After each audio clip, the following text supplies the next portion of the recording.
북한 김여정의 한미연합훈련 취소 요구한 마디에 정부 여당이 휘청합니다. 김여정이 기침하니 모두가 머리를 조아리는 모양새입니다.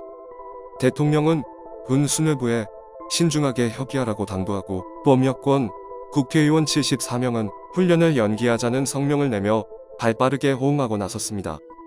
정보기관 수장은 아예 대놓고 유연 대응을 공개 주문하고 있습니다.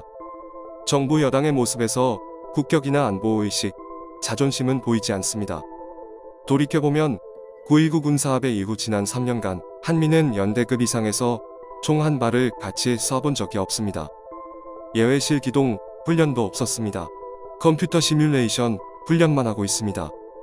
한미연합전력이 키보드 게임 전사로 전락했습니다.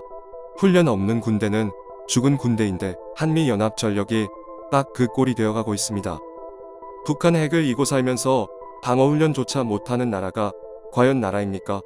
한마디로 친북 정치가 안보를 좀먹고 있습니다.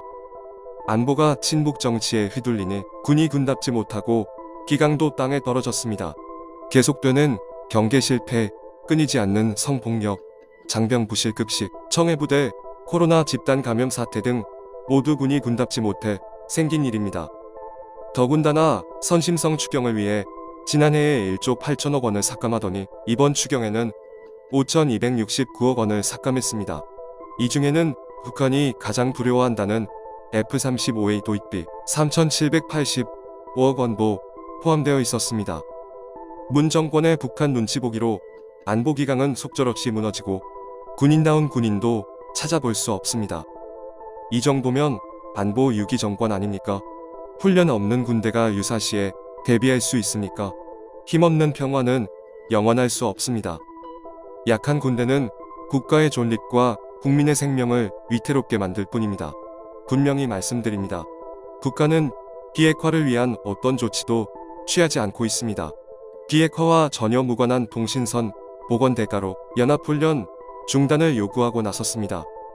이러한 비정상적인 요구에 굴복한다면 다음엔 더 큰 요구, 더 허무맹랑한 조건을 들이대며 남남 갈등을 유도하고 우리를 무장해제시키려 할 것입니다. 제대로 된 정권이라면 상식에 어긋나는 북한의 상투적인 수법에 단호해야 합니다. 북한과 진정성을 갖고 교류 협력을 추진하고 대화에 임하지만 아닌 것은 아니라고 분명히 말할 수 있어야 합니다. 저는 북한의 허무맹랑한 요구에 굴복하는 짓은 결단코 용납할 수 없습니다. 문재인 대통령께서는 국내 정치용 이벤트성 남북관계에 집착하지 말고 대한민국 군 통수권자로서 당당하게 국가안보 직무에 충실하시기 바랍니다.